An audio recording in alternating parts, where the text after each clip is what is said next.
Weekend special में आपका स्वागत है। आज बात करते हैं उम्मीदों का बजट। जी हां, बजट 2021-22 सत्र आज से शुरू होने जा रहा है, जिसकी शुरुआत आज वित्त मंत्रालय में पारंपरिक हलवा सेरेमनी से की जाएगी। 1 फरवरी को पहला आम बजट पेश किया जाएगा। बजट दस्तावेजों की छपाई से पहले यह सेरेमनी आयोजित की जाती है। इसके बाद बजट प्रक्रिया से जुड़े सभी लोग 10 दिनों के लिए नॉर्थ ब्लॉक के बेसमेंट में ही रहेंगे। बजट 2021 में वित्त मंत्री निर्मला सीतारमण का जोर कोविड-19 से प्रभावित देश की आर्थिक वृद्धि को गति देने पर रहेगा।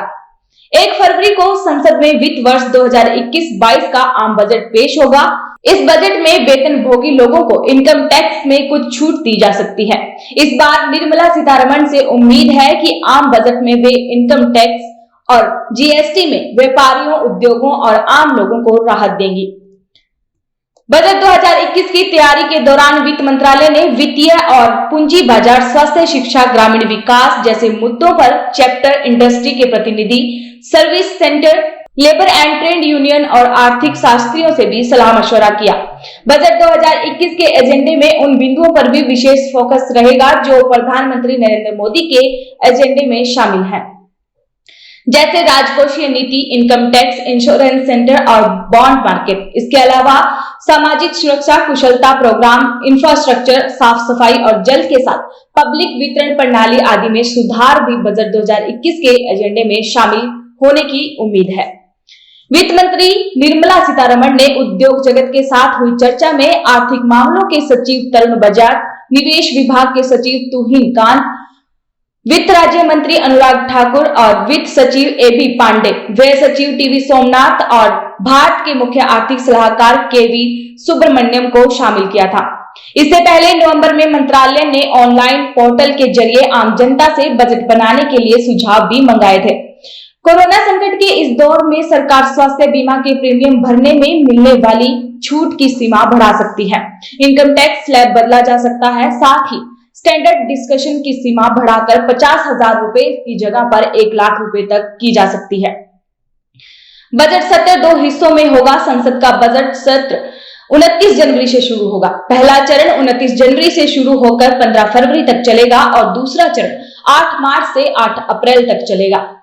निर्मला सीतारमण वर्तमान हालात के मद्देनजर मार्केट, बैंकों और रेटिंग एजेंसियों को अप्रत्याशित बजट के लिए तैयार कर रही हैं। निर्मला संकेत दे चुकी हैं कि बजट में पब्लिक सेक्टर की कंपनियों में बड़ा निवेश होगा।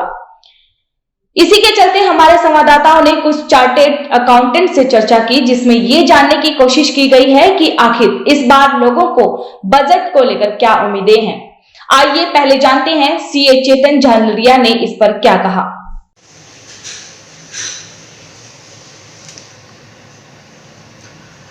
जीडीपी के गिरने के बाद में इस बार पहला बजट आ रहा है और इस पहले बजट से लोगों को बहुत सारी उम्मीदें हैं। इसी पर बात करने के लिए मेरे साथ मौजूद है चंडीगढ़ के सीए चेतन झालरिया। झालरिया जी, आपका बहुत स्वागत है एचपीसी न्यूज़ टीम में। धन्यवाद जी। जीडीपी 29% गिरी थी, उसके बाद में 2021 में पहला बजट आ रहा है सरकार और वित्त मंत्री ने कहा है निर्मला सीतारमण ने कि इस बार का बजट हर बजट से अलग हुआ। तो आप इसको कैसे देखते हैं? देखिए, ये बिल्कुल सही है कि इस बार का बजट कोई आम बजट नहीं है, बहुत ही खास बजट है ये। पूरा देश, पूरा समाज एक बहुत बुरे दौर से गुजरा लास्ट 1 साल में और प्राइम मिनिस्टर, ये फाइनेंस मिनिस्टर ने हर सेक्टर की समस्याओं को समझा है, सुना है और उन्होंने प्रॉमिस भी किया है कि this budget will be a very different budget, budget like never before. इस बजट से हमें काफ़ी सारी उम्मीदें हैं। जैसे आपने अभी जीडीपी का कहा, तो जीडीपी में काफ़ी कटौती हुई है इस साल में। इस बजट से हमें काफ़ी सारी अपेक्षाएं हैं जिसके माध्यम से जीडीपी ट्रैक पे वापस आएगी।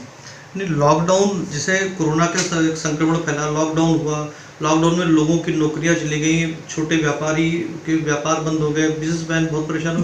तो सरकार ऐसा इस बजट में क्या प्रावधान दे सकती है जो उनका बिजनेस बढ़ जाए, नौकरियों को पिटारा खुले, कुछ क्या ऐसा हो सकता है? जी देखिए, इस दौर में सबसे ज़रूरी, अगर मैं कहूँ फर्स्ट एंड फॉरमोस्ट प्रायोरिटी जो गवर्नमेंट की है, दैट इज़ हेल्थ सेक्टर। इस टाइम पे ज़रूरत है एक बहुत बेहतर हेल्थ सेक्टर की, अच्छी हेल्थ केयर फैसिलिटीज़ की, जिसके साथ जो कंपनीज हेल्थ केयर में इन्वॉल्व हैं टाइम पे वैक्सीन बन सके, अच्छी वैक्सीन बन सके, उसके लिए सेक्शन 35 AD में उनको खर्चा एक्सटेंडेड बेनिफिट दिए जा सकते हैं।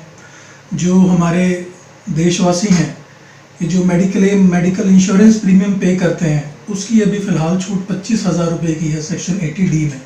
इस पे हमें काफ़ी उम्मीद है भी इसे बढ़ा के 50,000 या 75,000 अलाउ किया जा सकता है। दूसरी बात आपने नौकरियों की कही, काफ़ी लोगों की नौकरियां चली गई हैं, नौकरियों में काफ़ी कटौती हुई है। जी बिल्कुल, ये बहुत बड़ी समस्या है जो बहुत लोगों ने फेस की है। इसके लिए सरकार को चाहिए कि ऐसे नए एवेन्यूज़ खोले जाएं, स्टार्टअप्स को एनकरेज किया जाए which can promote new job openings. And secondly, फ़िलहाल अगर टैक्सेशन के लिहाज से हम देखते हैं तो एम्प्लॉयज़ को 50,000 रुपये की एक्सटेंडेड डिडक्शन मिलती है। हमें काफ़ी उम्मीद है कि इस साल वो एक्सटेंडेड डिडक्शन 50,000 से बढ़ा के कम से कम 1 लाख रुपए तक करी जाए, जिससे कि एक मध्यम वर्ग लोगों को काफ़ी सहारा मिलेगा।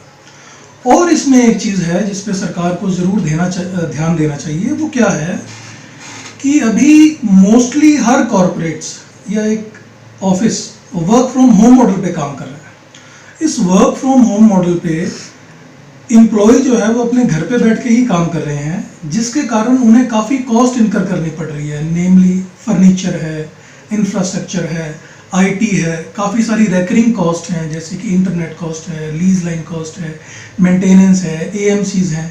ये सारी कॉस्ट के लिए हम उम्मीद करते हैं कि सरकार एम्प्लॉयमेंट सेक्टर में अलग से एक स्पेसिफिक डिडक्शन भी एम्प्लॉयज़ को इनकम टैक्स में देगी। और सिर्फ एम्प्लॉयज़ ही नहीं, MSME सेक्टर को भी काफ़ी हार्ड हिट लगा है इस पैंडमिक में। उनके लिए सरकार को जो है काफ़ी कुछ करने की ज़रूरत है। ऑल्दो सरकार ने किया भी बहुत है, अच्छे लेबर लॉज बनाए हैं, रिफंड्स का प्रोसेस काफ़ी एक्सपीडिएट किया है, बट अभी भी काफ़ी सारे एरियाज़ हैं जहाँ पे सरकार को और कुछ करना चाहिए। हम इस बजट में उम्मीद करते हैं कि वो चीज़ें जल्दी से ठीक होंगी। जैसे कि मैं आपको बताऊं कि मैन्युफैक्चरिंग इंडस्ट्री के काफ़ी प्रोडक्ट इंडिया में अभी भी इंपोर्ट किए जा रहे हैं, चाहे वो कोई प्रोडक्ट है, चाहे रॉ मटेरियल है। जब वो प्रोडक्ट इंपोर्ट हो रहे हैं तो उन पे इंपोर्ट ड्यूटी, कस्टम ड्यूटी लगाई जाती है। उस कस्टम ड्यूटी का असेसी को इनपुट टैक्स क्रेडिट नहीं मिलता, जो कि उनकी कॉस्ट ऑफ प्रोडक्शन बढ़ाती है। एंड इन रिजल्ट जो उनका प्रोडक्ट है वो इतना प्राइस कम्पिटिटिव नहीं बन पाता।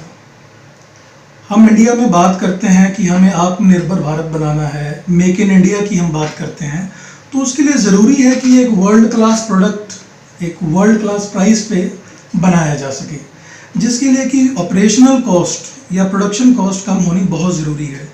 इसी के साथ जैसे जो ओशन फ्रेट है जो कि इंपोर्ट के दौरान लगाया जाता है, उसके ऊपर पहले CVT भी लग रही है और बाद में IGST दोबारा लगता है। ये आज भी cascading tax effect indirect taxes में चल रहे हैं। और हमें ऐसी ज़रूरत है कि सरकार जो है वो कैपिटल एक्सपेंडिचर करे ऑन टेक्नोलॉजी, ऑन डिजिटलाइजेशन, ताकि जो भी प्रोडक्ट बनाने की मैन्युफैक्चरिंग कॉस्ट है या ऑपरेशनल कॉस्ट है वो कम करके हम ग्लोबल लेवल पे अपना प्रोडक्ट और बेहतर तरीके से बना सकें। कुछ एक इंडस्ट्रीज़ हैं जिनको सबसे ज़्यादा नुकसान इस पैंडमिक में हुआ है, जैसे कि एविएशन है, टूरिज़्म है, होटल्स हैं, रेस्टोरेंट हैं। इनको अर्जेंट रिलीफ की ज़रूरत है। तो सरकार मैं रोक रहा हूँ बीच में आपके सवालों के बीच जवाब में, सरकार क्या ऐसा प्रावधान कर सकती है जो इनको इमीडिएट बेसिस पे रिलीफ मिल जाए? जैसे कि एक ऐसी भी जानकारी कुछ आ रही है कि सरकार एक टैक्स के ऊपर कोरोना सेस टैक्स कुछ इस टाइप से कुछ लगा सकती है। कुछ देखिए, सबसे पहले तो जानकारी हो सकती है इन इंडस्ट्रीज़ के लिए सबसे ज़रूरी है कि इन्हें एक एक्सटेंडेड मॉरेटोरियम दिया जा सके। आज इनके रेवेन्यूज़ एंड कलेक्शन बहुत ज़्यादा डिलेड हैं या काफ़ी कम हैं, तो एक एक्सटेंडेड मॉरेटोरियम की ज़रूरत है। और दूसरा, इन्हें फंड्स अवेलेबल करवाना at a very low cost of capital, so that they can survive for a few months और अ फ्यू ईयर्स। और दूसरा, जो आपने कोविड सेस का कहा, ऐसा अनुमान तो लगाया जा रहा है कि सरकार ज़रूर कोई ना कोई कोविड सेस लगाएगी, बट अगेन अगर वो एक स्पेसिफिक क्लास ऑफ पर्सनस पे रहे तो आम आदमी को इससे बहुत ज़्यादा इम्पैक्ट नहीं पड़ेगा।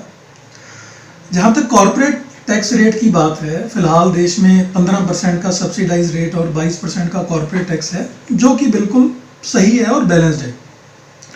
इसमें एक चीज़ ध्यान देने वाली ये है कि जो 15% का सब्सिडाइज्ड रेट है, जो कि मैन्युफैक्चरिंग एंटिटीज़ जो अक्टूबर 19 के बाद बनाई गई हैं उनके लिए है, उसके साथ एक कंडीशन है कि उनको अपनी प्रोडक्शन 31/3/2023 तक शुरू करनी पड़ेगी। बट आप देखिए कोविड में 1 साल तो ऐसे ही चला गया, तो हमें काफ़ी उम्मीद है कि ये जो 31/3/23 की डेडलाइन है इसे कम से कम 1 साल 2 साल बढ़ाकर 31/3/24 या 31/3/25 किया जाए। तो आगे मतलब क्या उम्मीदें हैं सरकार से और क्या और बेहतर हो सकता है? जो जैसे मैंने अभी बीच में बात छेड़ी थी, मध्यम वर्गीय सबसे ज़्यादा परेशान इस वक्त मध्यम वर्गीय परिवार है जी।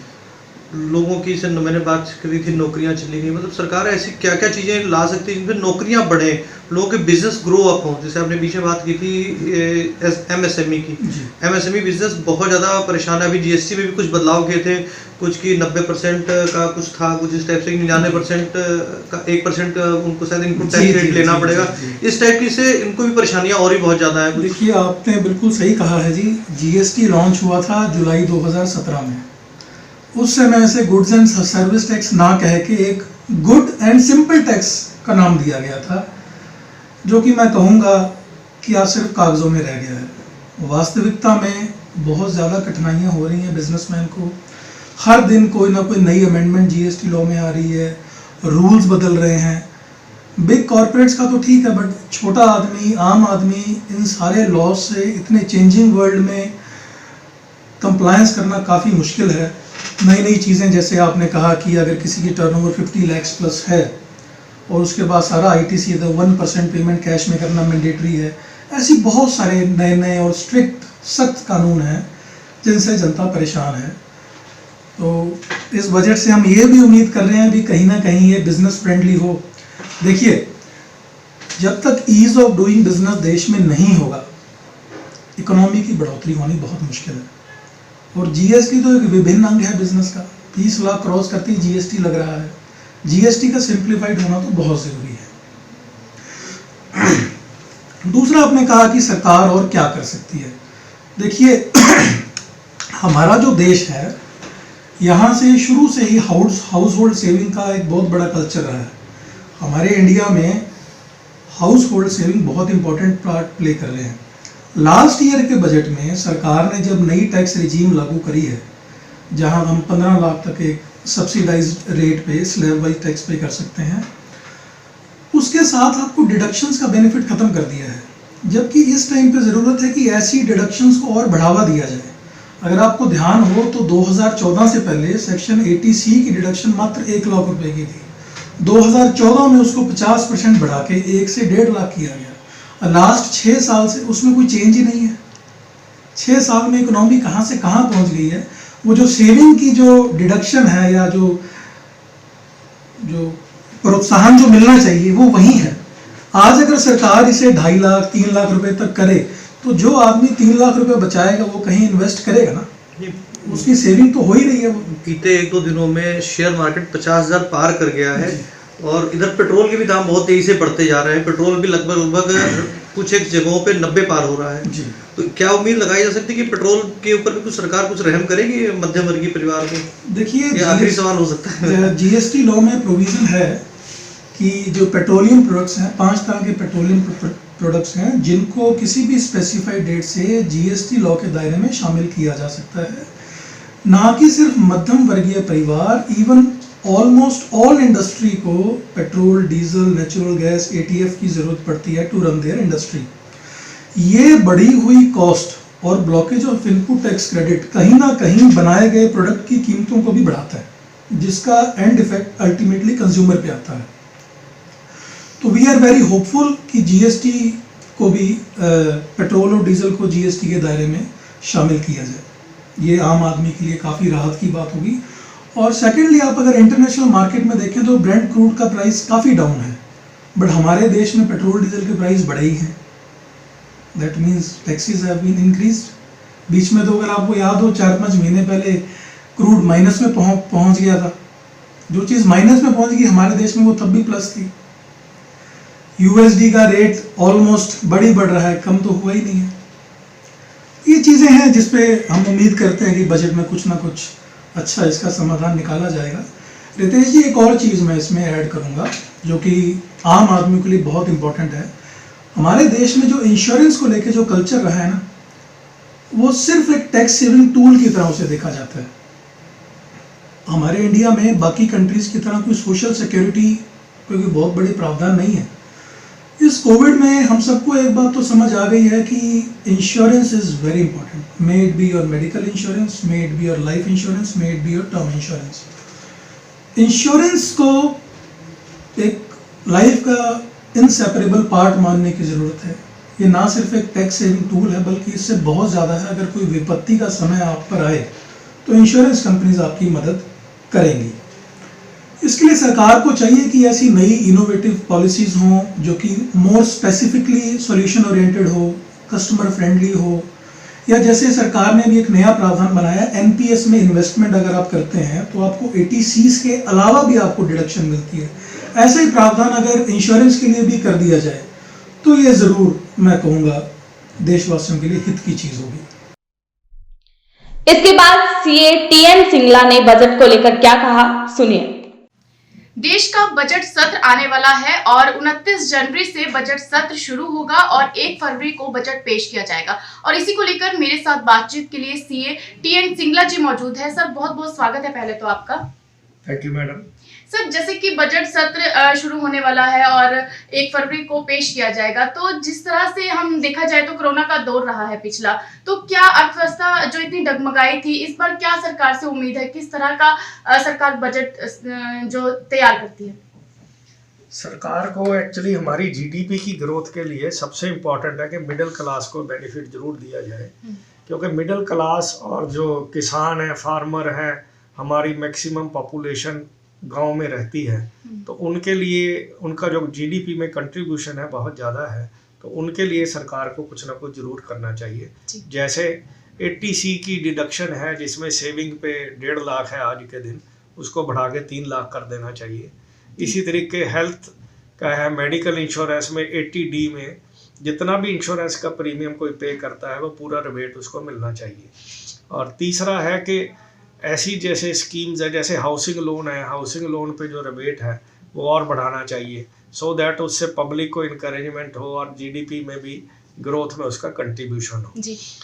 अगला है कि जो किसानों का जो मेन फार्मर्स का है, जो हमारी एग्रीकल्चर प्रोड्यूस है, जीडीपी का मैक्सिमम पार्ट हमारा एग्रीकल्चर बेस्ड है, तो उसमें एग्रीकल्चर के लिए गवर्नमेंट को कुछ ना कुछ इस तरह का सिस्टम करना चाहिए, चाहे डाइवर्सिफाई करें, चाहे कुछ ऐसा सिस्टम करें, चाहे कॉन्ट्रैक्ट फार्मिंग इस तरीके से करवाई जाए कि लोग बड़ी कंपनियों को ना इन्वॉल्व करके छोटी छोटी कोऑपरेटिव सोसाइटीज़ बना के, जैसे गुजरात में बड़ी कोऑपरेटिव सोसाइटीज़ सक्सेसफुल रही हैं, मिल्क में रही हैं और कई आइटम्स में रही हैं। इस तरीके से फार्मिंग के लिए छोटी छोटी कोऑपरेटिव सोसाइटी बना के कॉन्ट्रैक्ट फार्मिंग इस तरीके से करनी चाहिए और इस तरह की प्रोड्यूस के लिए इनकरेज करना चाहिए जो कि गवर्नमेंट की रिक्वायरमेंट हो, जिसको हम इंपोर्ट करते हैं, इंपोर्ट सब्स्टिट्यूशन के तौर पर गवर्नमेंट अगर उसकी एमएसपी फिक्स करती है तो जो किसान हैं वो इनकरेज होंगे और उससे वो उस तरफ को जाएंगे। सर, मिडिल क्लास की बात करें, कोविड के दौरान जो मध्यवर्गीय परिवार है उन पर काफी असर पड़ा है, तो इस बार बजट में क्या उसके लिए सरकार ने किया होगा? एक तो टैक्स रेट कम करने चाहिए इंडिविजुअल के लिए। देखिए, बिग कंपनीज के लिए तो उन्होंने टैक्स रेट कम कर दिए हैं, नई कंपनियों के लिए 15% कर दिया है, पुरानी कंपनियों के लिए 22% कर दिया है, जबकि इंडिविजुअल के लिए 30% है जो हायर स्लैब है। और इंडिविजुअल में कई केसेस में इतना ज़्यादा सरचार्ज है कि वो 43% तक चला जाता है। तो इनको जरूर उनको इनकरेज करना चाहिए ताकि लोगों के पास थोड़ा पैसा बच सके और लोग उसको कंस्ट्रक्टिव यूज़ के लिए इस्तेमाल कर सकें। सर, आखिरी सवाल, जैसे कि आपको पता है किसान आंदोलन चल रहा है, तो किसान धरने पर बैठे, उसका बजट पर कोई असर पड़ेगा? उसका बहुत ज़्यादा असर नहीं पड़ेगा, क्योंकि ये जो किसानों का जो आंदोलन है वो एक लोकलाइज्ड है, पंजाब हरियाणा में ज़्यादा है, बाकी और किसी स्टेट में इतना ज़्यादा उसका असर नहीं है। और किसान आंदोलन क्योंकि ये टेम्परेरी फेज़ है, ये तो क्लियर हो ही जाएगा, तो इसका जीडीपी के बहुत ज़्यादा फर्क पड़ने वाला नहीं है। सीए प्रेम गर्ग ने बजट को लेकर अपनी क्या उम्मीदें जताई, देखिए। नमस्कार, स्वागत है आपका एचबीसी न्यूज 18 में। देश का बजट सत्र शुरू होने वाला है। 29 जनवरी को बजट सत्र शुरू हुआ, 1 फरवरी को जो है बजट पेश किया जाएगा। तो ऐसे में हमारे साथ बातचीत करने के लिए मौजूद हैं सीए प्रेम गर्ग, उनसे बातचीत करते हैं। प्रेम गर्ग जी, मैं आपसे बात करना चाहता हूँ कि अभी जो बजट सत्र शुरू होने वाला है, कोविड-19 का दौर चल रहा था, हमने पीछे देखा, और जो अर्थव्यवस्था है वो गड़बड़ा गई थी। तो ऐसे में आपको क्या लगता है कि सरकार क्या ऐसे महत्वपूर्ण कदम उठाएगी इस बजट में? इस बार तो जो भी सारा बजटेड एस्टिमेट्स हैं वो सारे के सारे कोविड के कारण नेगेटिव ही हो गए हैं और बहुत ज़्यादा डेफिसिट आ रहा है।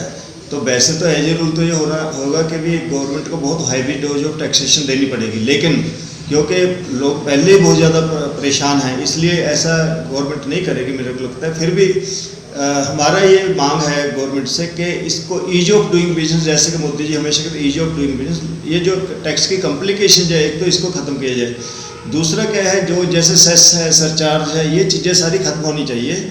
सिंपली जैसे 25% टैक्स की स्लैब सबके लिए कर दी जाए, और किसानों के लिए जैसे अब किसान फार्मर्स बैठे हैं, इसके लिए एक लॉन्ग टर्म पॉलिसी गवर्नमेंट को इकोनॉमिक पॉलिसी देनी चाहिए जिसमें किसानों की इनकम एक एश्योर्ड इनकम हो। चाहे वो चलो फार्मर रजिस्ट्रेशन का जो भी फार्मर बिल का जो भी होगा वो तो होगा, लेकिन इसके साथ साथ गवर्नमेंट को एक 5 ईयर या 10 ईयर के लॉन्ग टर्म पॉलिसी फार्मर्स के लिए देनी चाहिए जिसमें फार्मर्स की इनकम एश्योर्ड हो और उस पर कोई टैक्सेशन या इस तरह का इंडायरेक्ट टैक्स जो ना लगे। एग्रीकल्चर प्रोड्यूस पे, इवन मूवमेंट पे भी किसी तरह का कोई टैक्स, कोई टोल टैक्स किसी तरह का नहीं होना चाहिए। और इवन जो व्हीकल भी यूज होते हैं उनके लिए भी जो इंटरस्टेट, जैसे इंटरस्टेट मूवमेंट के लिए गवर्नमेंट ने बिल में कहा था कि इंटरस्टेट मूवमेंट फ्री होगी, तो उसके लिए जो व्हीकल जाते हैं उनके, उस पर भी जो एग्रीकल्चर प्रोड्यूस के व्हीकल जाए उस पर भी किसी तरह का कोई टैक्स या परमिट टैक्स कुछ नहीं लगना चाहिए, वो ऑल ओवर इंडिया जो है फ्री होनी चाहिए।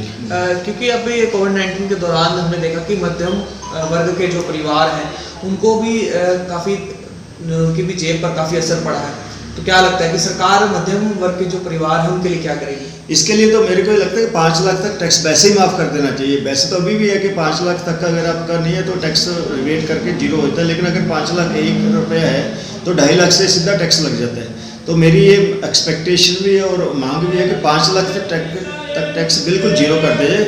उसके बाद जो स्लैब है वो होनी चाहिए, और 10 लाख के ऊपर जो 30% टैक्स इंडिविजुअल्स के लिए वो 25% ओवरऑल होना चाहिए, और सरचार्ज और सेस जो है वो बिल्कुल खत्म होना चाहिए। किसानों को लेकर क्या कहेंगे? क्योंकि किसान जो अभी किसान आंदोलन चल रहा है पीछे कई दिनों से, तो उसका बजट पर क्या असर पड़ेगा? बजट में तो यही है कि कोई ना कोई गवर्नमेंट ऐसी स्कीम लेके आएगी जो कि किसानों को लुभा सके। किसान, क्योंकि बहुत बड़ा वोट बैंक जो बीजेपी का है वो सरक गया है, उससे अलग हो रहा है, तो इसलिए इनको कोई ना कोई ऐसा बजट में ही, इनके पास एक हथियार है बजट, जिसके थ्रू ये दोबारा से अपने वोट बैंक को रिवाइव करने की कोशिश कर सकते हैं। तो कोई ना कोई ऐसी स्कीम बजट में जरूर आएगी जिसका सिर्फ वो किसानों से ओरिएंटेड हो। या तो किसानों के लिए जैसे वो बहुत बड़ा फंड क्रिएट कर दिया जाएगा, या ये है कि भी उसके लिए जो एग्रीकल्चर प्रोड्यूस है उस पर कोई ना कोई मिनिमम MSP का जैसे मांग है, MSP का हो सकता है ये बाकी फसलों पे भी एश्योर कर दें। कुछ ना कुछ ऐसा उम्मीद है कि करेंगे। आज के लिए सिर्फ इतना ही। कल फिर मिलेंगे बजट की कुछ नई चर्चाओं के साथ। नमस्कार।